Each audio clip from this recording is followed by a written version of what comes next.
The last chapter I'm going to talk about today in the book is called Apple Pie in the Sky. I don't think so. I put this chapter in the book because I wanted parents and coaches especially to try to keep an open mind into new ideas, new methods of doing things. Yes, the game was played this way for a long time, but why can't we try a different way of doing it?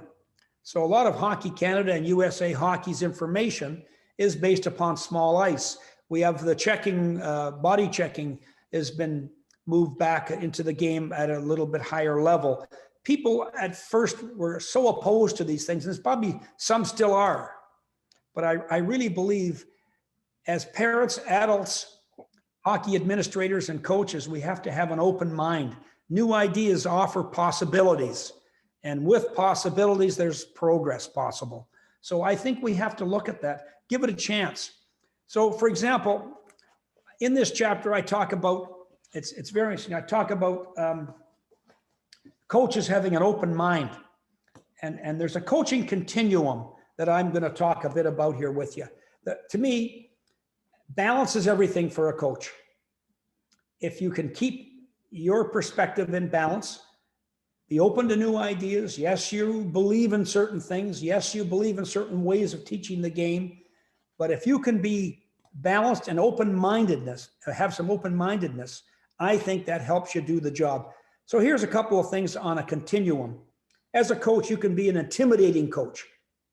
Hard, demanding, be really hard to a guy who wants things done a certain way. At the other end of the continuum, there's the motivator.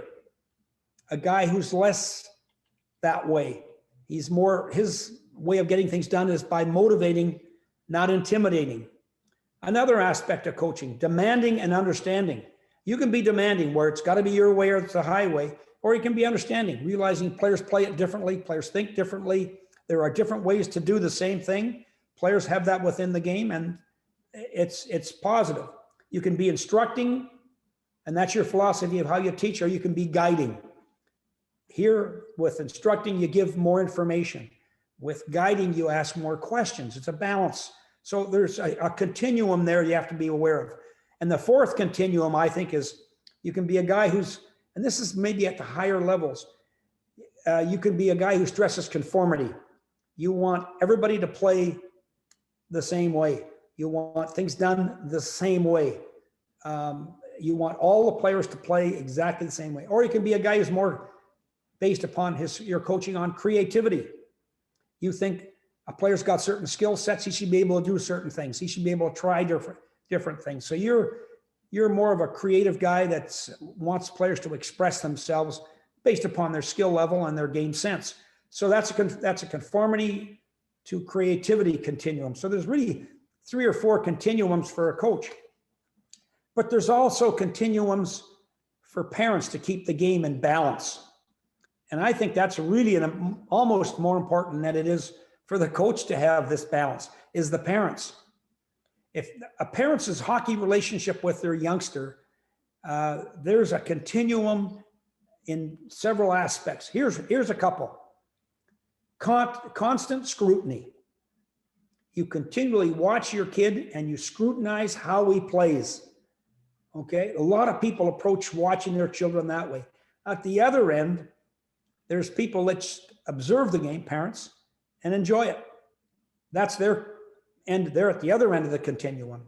Can you be somewhere in the middle there? Or I prefer maybe towards the enjoying and observing versus constant scrutiny, but that exists. There's pressure feedback. That's one end of the continuum. The other end is supportive, encouraging feedback. As a parent, you got to realize you can't be putting pressure on the kids all the time. Supportive, encouraging feedback is a good thing. Hey, maybe at times you have to put a little bit of the, hey, nothing wrong with children dealing sometimes with a little bit of adversity, as long as it's the right amount of adversity, but followed up by supportive, encouraging feedback. That's so important. So that balance has to be there. There's technical, tactical skill development that parents look at, but you also have to realize at the other end of the spectrum, there's socializing, psychological skill development going on, and that's so important. And you can't lose sight of that. When kids play with kids and enjoy sport, it's great for them. They're developing all kinds of social skills that will be there long after hockey is over. And then you have the other continuum, which is over expectation. At the other end of the spectrum, you have having fun, excuse me, and enjoyment. So many parents have high expectations for their kids. It would appear they want it more than their kids do. Their kids are not at a point of readiness to even think about the game that seriously. They just want to have fun. And then there's parents that are at the other end of the spectrum just want their kids to have fun, enjoy it, and that's great.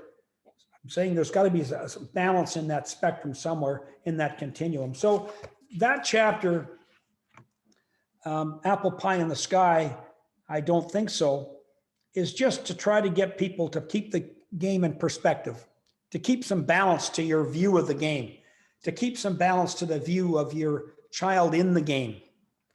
For the coach too, to achieve some balance in those aspects of coaching. We can't be intimidating. Occasionally it happens. Sometimes you raise your voice a little bit, but you got to have things in balance so that the kids get a really good experience. So that chapter, I think, has real applicability to parents as much as it does to coaches. And I wanted to put it in the book because I just felt that, again, it all comes down to creating a positive environment. When you do that, I think things go in a real good direction. So I just wanted to today look at those chapters with you in the book.